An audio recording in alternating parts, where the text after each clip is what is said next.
কি আপনারা কি পাইছেন যে আমি ওরা মার্ডার করছি? প্রমাণ কোথায় আপনাদের কাছে যে আমি ওকে মার্ডার করছি? আপনারা কাউসারকে ধরেন, সে আমাকে কেন সেফ এক্সিটের ব্যবস্থা করে দিচ্ছে? সে কেন বারবার আমাকে হেল্প করছে? কেন আমার সাথে হাতের সাথে পরিচয় করে দিচ্ছে? He knows everything. তারপরে যে ব্যাড ট্যাক্স টাকা, একটা প্রমাণ দেখেন তো কোথা থেকে টাকা ঢুকছে? আর ভাই আমার কামানো 65 লাখ আপনার বাজেয়াপ্ত করে দিচ্ছেন। কেউ আমাকে টাকা দিছে? আমি ব্যবসা করে খাওয়াচ্ছিল। আপনারা বারবার আমি বলতেছি আপনাদেরকে যে এখানের সাথে আমি জড়িত না, একটা পর একটা মিথ্যা ব্লেম দিচ্ছেন, যে কমেন্টের পর কমেন্ট গালাগালি করতেছেন, যা মন চাই করতেছেন। আর ভাই আপনাদের বাপ মায়ের দৌলত আপনার বাপ মা কি বলবে? হ্যাঁ,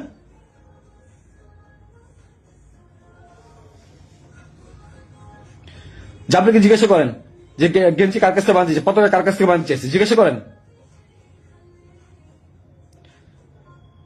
এই খুনির বিচার হবে। আমাকে ফাঁসানোর চেষ্টা করছেন, করেন, কি করবেন? শাস্তি দিবেন, দেন। আমার বাপ মাকে, তারা তো কিছু করে নাই। হ্যাঁ, পুলিশ সব জানে। কোয়া থেকে পিস্তল উদ্ধার করছেন, আমার শ্যালককে ফাঁসায় নিয়ে গেছে, কোথা থেকে পিস্তল উদ্ধার করে নিয়ে আসছেন? হ্যাঁ, যা মন চায় দেওয়া, পুকুর থেকে পিস্তল উদ্ধার করে নিয়ে আসছে। মানে এগুলা কি ফাইজলামি? হ্যাঁ, আমার বোনের বাসায় পিস্তল পাইছেন, গুলি পাইছেন। এই গুলি পিস্তল আপনারা বলতেছেন বারবার যে তার বাসায় চিপা। আরে ভাই, ওই জায়গার মধ্যে মোবাইল ফালাই দিছিল, ওই জায়গায় আমার মোবাইল ফালাইছে। ওই মোবাইল আনতে গেছে, ওইটারা বানাচ্ছে গুলি পিস্তলের জায়গা না। বাসা থেকে কারোর কাছ থেকে পাইছেন? কারো বডি রিকভারি পাইছেন আপনারা?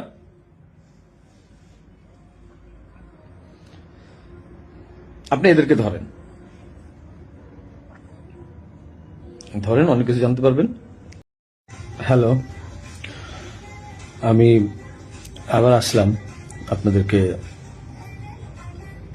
আমার কিছু কথা শেয়ার করার ছিল। আমি ফেসবুকে ভিডিও দেওয়ার পর দেখলাম যে অনেকেই অনেক প্রশ্ন করছেন, নানা ধরনের মন্তব্য করছেন, আমার কথা হয়তো বিশ্বাস করছেন না। অনেকের একটা প্রশ্ন ছিল যে আসলে আমি দেশে আছি বা আসলে দুবাই যাইনি। আমি একটু খুলেই বলি, কারণ এই 15-20 দিন পরে যেহেতু আমি বলছি, আমি দুবাইয়ের শারজাতে আছি। এখন আমি দুবাই আসলাম কিভাবে সেটাও বলি। আমার একটা ক্লোজ ছোট ভাই আছে, খুব কাছের। তার নাম হচ্ছে কাউসার মোল্লা, তার বাবার নাম হচ্ছে ইয়াসিন মোল্লা। তো এই কাউসার মোল্লা আমার খুবই ভালো একটা ছোট ভাই, সে আমাকে সবসময় হেল্প করে। তার ওখানে আমি ছিলাম এক রাত ছিলাম, কারণ ওখানে থাকার পিছনে কারণ হচ্ছে মানে তার সাথে আবার আমাদের যে র্যাব 2, সেখানে খুবই ভালো সম্পর্ক। তার ওখানের একটা এএসআই আছে তুষার নাম, তার সাথে খুব ভালো সম্পর্ক থাকার কারণে সে কিন্তু প্রথম আমাকে ফোন দিয়ে জানায় যে ভাই এই ঝামেলা হয়েছে, আপনি জানতে পারছি, আপনি আমার বাসায় আসেন, এরপরে আমি আপনাকে দেশের বাইরে পাঠানোর ব্যবস্থা করব। তো আমি পরে বুঝতে পারিনি, পরে ফেসবুকে দেখলাম, দেখার পরে সে আমাকে লিঙ্ক দিল, দেখার পরে আমি তার ওখানে চলে যাই এবং এক রাত তার ওখানে ছিলাম। তার বাবা ইয়াসিন মোল্লা মোটামুটি পাওয়ারফুল লোক, আর টাকা পয়সা আছে অনেক। তো এই কাউসার যেহেতু র্যাবের সোর্স হিসেবে কাজ করে, তো সে আমাকে হেল্প করছে, অনেক হেল্প করছে, আমি ওখান থেকে চলে আসতে পারছি। আর এই কাউসারই কিন্তু আমাকে হাদির সাথে পরিচয় করে দিছিল। আমার কাজের জন্য কাউসার মোল্লা আমাকে হাদির সাথে পরিচয় করায় দেয়। আমি তার নামটা কেন বললাম, কারণ আমার তাকে সন্দেহ হয়েছে। সে আমাকে দেশ থেকে করছে, সেভ করছে, সবকিছু করছে। যেহেতু কাজটা আমি করি নাই, সে জানতো যে আমি কখন হাদির কাছে যাই, কি করি না করি, সবই জানতো। কারণ আমার কাজের জন্য আমি যাচ্ছিলাম, সে জানতো। যেহেতু সে আমাকে পরিচয় করে দিচ্ছে, তাকে আমি, সে নিজেকে এখন ওই নাহিদ সার্জিস, তারপর আপনার হাদি, এদের খুব ক্লোজ আমাকে বলছিল। সেই বিদায় আমি তাকে বারবার বলছিলাম যে আমাকে তাহলে একটু পরিচয় করায় দেন আমার কাজটার জন্য, আমার কাজটা তো এখন দরকার, কারণ আমার প্রতিষ্ঠানে কোনো কাজ নেই। তো সে আমাকে পরিচয় করা দেয়, কিন্তু যখন সে, আমি জানি না, ওখান থেকে চলে আসার পর, বিদায় নিয়ে চলে আসার পর হাদি গুলি খাইছে এবং সে আমাকে আশ্রয় দিছে এবং সে আমাকে সেফ এক্সিট করে দিছে, আর সে র্যাবের সোর্স হিসেবে কাজ করছে। যখন এগুলো আমি মিলাইলাম তখন আমার কাছে মনে হলো যে সে অনেক কিছু জানে। তাই আমি তার কথাই বললাম যে আপনারা একটু, আমি বাংলাদেশের পুলিশ প্রশাসনকে বলবো যে আপনারা একটু কাউসার মোল্লা আর তার বাবা ইয়াসিন মোল্লা এই দুজনকে একটু জিজ্ঞাসাবাদ করবেন যে আসলে মূল ঘটনা কোথায়, আমাকে কেন, আমার আমার মনে হচ্ছে তারা আমাকে ফাঁসাইছে। তো এটা গেল, তাদের সাথে জড়িত র্যাবের সোর্স হিসেবে সে কাজ করে, তাদের সাথে জড়িত র্যাব 2 এর তুষার নামে একজন এসআই আছে, আপনার তাকেও জিজ্ঞাসাবাদ করবেন। এখন আমি আরেকটা কথায় আসি। আপনারা বলছেন যে আমি কেন দেশ ছেড়ে চলে গেলাম। আরে ভাই, আমি তো মানুষ, আমি ব্যবসা করে খাওয়ার ছেলে। দিন শেষে দেখা যাবে যে আমি দেশে থাকবো, আপনারা আমাকে মব করবেন। তো যেহেতু মবের যুগ চলতেছে এখন, 5ই আগস্টের পর থেকে আপনারা মবের একটা যুগ নিয়ে আসছেন, তো আমি কিভাবে মানে দেশ না ছেড়ে আসি? আর আমাকে তো কালচারই বলছে যে আপনি দেশ ছেড়ে চলে যান, আপনি দেশে থাকলে অনেক ঝামেলা হবে। তো আমি দেশ ছেড়ে চলে আসছি। পরবর্তী জানতে পারছি এই কাউসার র্যাবের সবার সাথে ঘুরে ঘুরে মানে মোটামুটি র্যাবকে ব্যস্ত রাখছে এবং আমার ফ্যামিলিকে সেই মোটামুটি ইনফরমেশন গুলো দিচ্ছে। তো আমি বারবার বলছি যে আপনারা কাউসারকে ধরেন। আমি শিওর এ আমাকে ফাঁসানোর পিছনে অনেক বড় হাত আছে এবং সে জানে যে কাজ কাদের। যেহেতু তার ব্যাকগ্রাউন্ড, আমার ছোট ভাই ভালো সম্পর্ক ছিল, তার ব্যাকগ্রাউন্ড কিন্তু ভালো ছিল না। একটা ভিডিও আমি শেয়ার করব, সে কিছুক্ষণ পরে তার তো আর্মস ছিল, এই ভিডিওটা আমি শেয়ার করব। এটা আমাকে একজন পাঠাইছে। ওকে, আচ্ছা, এখন আরেকটা প্রশ্ন আপনাদের উত্তর দেই। আমি প্রশ্নগুলো নোট করছি, একটু একটা মিনিট।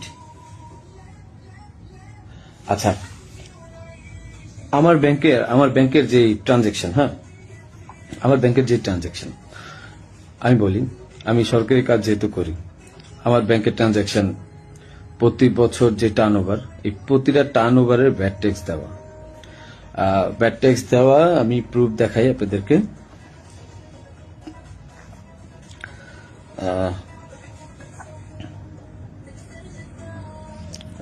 প্রতিটারই ভ্যাট ট্যাক্স দেওয়া। এন্ড আমি ব্যবসা করি 2010 সাল থেকে। তো আমি ট্যাক্স দেওয়া শুরু করেছি মেবি 14 সাল থেকে। হ্যাঁ, তো ওসব কাগজগুলো নাই, একটা 2টা বছরের খুঁজে পাইছি। এই যে দেখেন, 2022 সালে আমার 21 লাখ টাকা ট্যাক্স দেওয়া ছিল এবং 2023 সালে আমার 66 লাখ টাকা, এবং এই বছর কিন্তু আমি 9 লাখ টাকা, ব্যবসা এত ভালো ছিল না, 9 লাখ টাকা আমি ট্যাক্স দিয়েছি। ঠিক আছে, আপনাদের আরো কিছু প্রশ্নের উত্তর দেব আমি। যে আপনারা বলছেন যে আসলে হাদি টাকা নেয় না, হাদি অনেক ভালো মানুষ। আমার যে 65 লাখ টাকা আপনারা বলছেন বাজেয়াপ্ত করবেন, এই 65 লাখ টাকা আমার 2টা আইটি কোম্পানি থেকে আমাকে দেওয়া হয়েছে এবং এটা পে অর্ডারের মাধ্যমে দেওয়া হয়েছে। আপনারা এগুলা আপনাদের যেই সিআইডি আছে তাদেরকে বলেন খুঁজে বের করতে। এটা আমার কামাই করা টাকা, তাদের সাথে ব্যবসায়িক ডিল ছিল বিদায় এই টাকা তা আমাকে দিছে। আর এখন ওই টাকাটা আমি এফডিআর করে দিছিলাম আমার বাবুর জন্য, আমার ওয়াইফের নামে। ওই টাকাটা আপনারা বাজেয়াপ্ত করতে যাচ্ছেন, করেন, সমস্যা নাই। হাদিকে আমি 5 লাখ টাকা দিয়েছি, তার প্রমাণ হচ্ছে হাদি যখন আমার কাছে টাকা চায় ঠিক এই টাকার উপরে আমি 5 লাখ টাকা লোন নিয়েছি ব্যাংক থেকে। আমার কাছে যদি ভাই 127 কোটি 218 কোটি টাকা থাকতো তাহলে আমি কি লোন নিতে যেতাম? আমাকে খুব মিথ্যাভাবে ফাঁসানো হয়েছে। আমি এগুলোর সাথে জড়িত না, বাবা মা জড়িত না। ওখানে আপনি এনআরবিসিতে খবর নিবেন আপনারা যে আমি 5 লাখ টাকা লোন নিয়েছি এবং লোন নিয়ে এই টাকা আমি হাদিকে দিয়েছি। কারণ সে আমাকে বলছিল যে ইসের ছাড়া, মানে অ্যাডভান্স ছাড়া সে কাজ করতে পারবে না। আরেকটা কথা, আপনারা বলতেছেন যে জাবের এত ভালো মানুষ, খুব ভালো মানুষ, মহৎ মানুষ, তারা টাকা নেয় না। জাবেরকে জিজ্ঞাসা করবেন, জাবেরকে ধরে এনে জিজ্ঞাসা করবেন যে এই গেঞ্জি বানায় দেওয়ার জন্য, 250 গেঞ্জি বানানোর জন্য কাকে বারবার ফোন দিছে, কার কাছে বারবার টাকা চাইছে। আমি ফয়সাল, আমার কাছে বারবার টাকা চাইছে ওরা।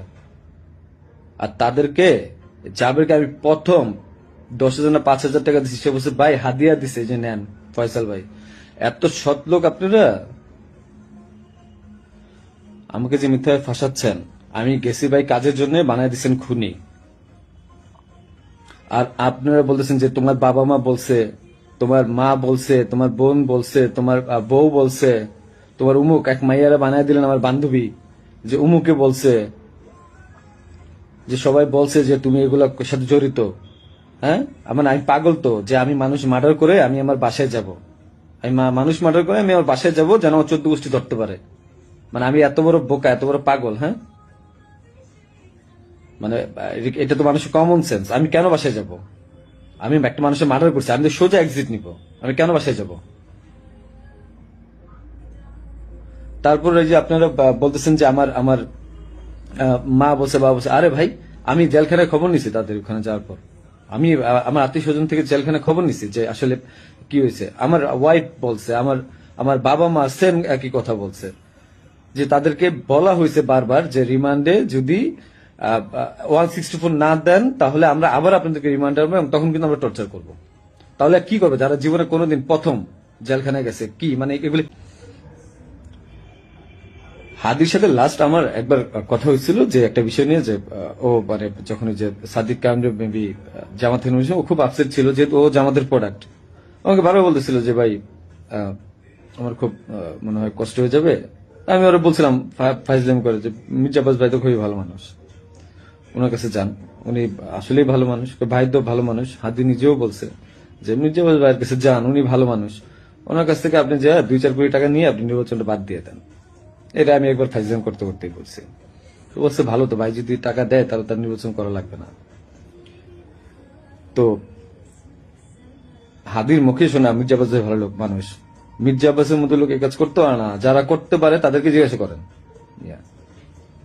ফাইজলামের একটা সীমা থাকা উচিত। জামাত শিবিরকে ধরেন,